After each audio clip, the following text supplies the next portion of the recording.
Mwana husomonga we na ujuzi, tibakishe ule wa serikali. Lauza baho utunge hazi, urumie ya haho akili. Voilà, on va maintenant étudier l'amélioration de cette portée. Alors, à titre de rappel, la portée est définie par V0 carré sin de alpha moins G. Alors, pour aller rapidement, on suppose que le tireur a tiré avec une vitesse limite, ça veut dire une vitesse constante. Alors ici, on va dire pour V0 donné, XP est maximal. Alors on va se poser la question, contexte, si l'on suppose que la vitesse est constante, alors c'est forcément l'angle qui va varier. Alors mais quand est-ce que l'angle sera maximal? L'angle sera maximal au moment où sinus de cet angle sera maximal. Mais quand est-ce que aussi sinus est maximal? Sinus est maximal lorsque la valeur des sinus est 1, car tout le monde connaît que sinus est compris entre les valeurs moins 1 à 1. Alors, tout le monde sait que moins 1 inférieur ou égal à sinus. Pour rester homogène, ce sera toujours 2 alpha inférieur à 1. Alors, il sera maximal lorsque sinus sera égal à 1. Alors, ici, il sera maximal lorsque sinus de 2 alpha égale à 1. Alors, pour qui comprennent la trigonométrie, 2 alpha, c'est la même chose que pi de méridien. Bon. Alors, pour ceux qui ne comprennent un peu bien, c'est facile, il suffit de prendre sinus moins 2 à moins 1. Sinus moins 1, vous aurez pi demi. Alors ici, cela veut dire que alpha sera égal à pi quart radian. Si je transpose le 2 vers l'autre membre. Alors, un angle de pi quart radian, c'est la même chose que alpha en décret, on aura 45. Alors, vous voyez qu'on ne peut pas dépasser cet angle. On ne peut pas tirer au-dessus de 45. Alors, c'est à retenir que pour une portée maximale, on aura comme angle 45. On ne peut pas dépasser là. Quelle que soit la force que vous en avez, mais vous ne pourriez plus dépasser 45 degrés. Alors, mais quelle sera la distance pour cet angle de 45? Alors, si l'on remplace sinus alpha par 1, cela veut dire qu'on aura que x, bon, je le nomme d, le d maximal, je l'écris en couleur, d max sera égal à tout simplement V0 sur G. Voilà. Alors, l'angle maximal, c'est toujours 45 degrés et la portée maximale, c'est V0 G. Maintenant, on va prendre le deuxième point. Ici, on raisonnait le moment où la portée sera maximale. Si par exemple, je me raisonne qu'on se limite ici, à un point quelconque. Alors, si XP, bon, je vais donner un peu de distance. Si XP est inférieur ou égal, inférieur à la portée maximale. Alors, dans ce cas, on aura deux valeurs de alpha. On aura deux valeurs de alpha. Ça veut dire que on aura deux angles qui auront le même sinus. Deux angles qui auront le même sinus. Alors, qu'est-ce qu'on aura? Premièrement,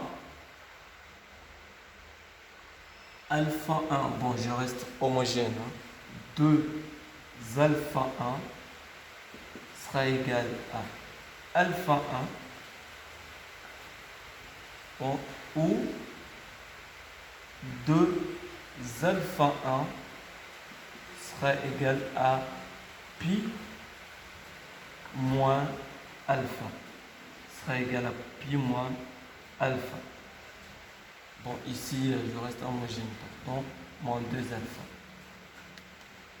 Alors, qu'est-ce que j'aurai ici? C'est la même chose, c'est-à-dire que ici, alpha 1 sera égal à alpha 1. Regardez, alpha 1, si je transpose le 2, alpha 1 ou alpha, bon, c'est votre angle, hein, c'est le deuxième angle, ou alpha 2 sera égal à pi demi moins alpha. Bon, le même angle. Alpha 1, alpha 1. Alors, qu'est-ce qu'on remarque par rapport à alpha 1 et alpha 2? Si on fait l'addition, regardez, alpha 1 plus alpha 2 égale à pi demi. Alors, c'est important de souligner que alpha 1 et alpha 2 sont deux angles complémentaires.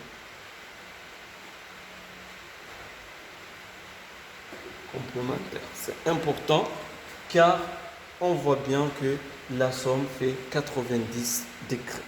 Alors, cela veut dire quoi sur la réalité? Si par exemple, vous tirez la balle pour un angle de 30 degrés, lorsque vous prenez son angle complémentaire,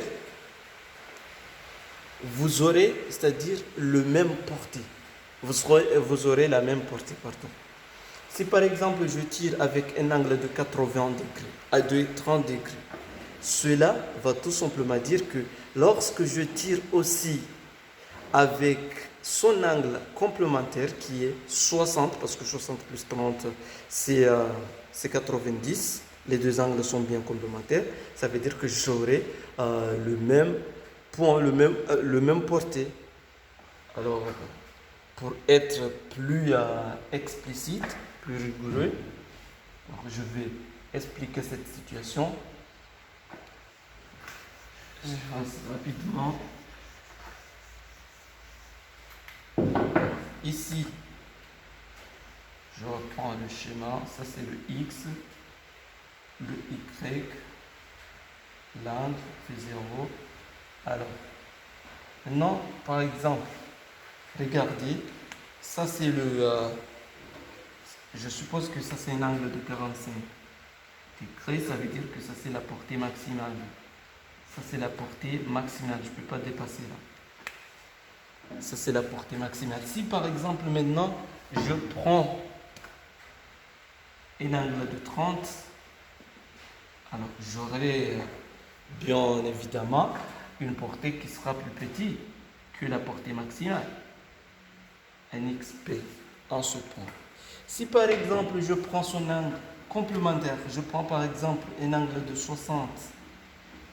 Si je prends 60, ça veut dire que je vais retomber à la même portée. J'aurai le même portée. C'est-à-dire que vous avez juste deux possibilités pour atteindre le même tir, pour atteindre la même portée. Soit, par exemple, si vous avez choisi un angle de 50, si vous voulez atteindre au même point que la balle va être tombée, il faut que vous preniez l'angle complémentaire. S'il vous plaît, si vous aviez utilisé 50, il faut cette fois-ci utiliser un angle de 20. Alors, regardez, j'ai deux tirs différents. Ce tir-là, je l'appelle tir. C'est important de savoir.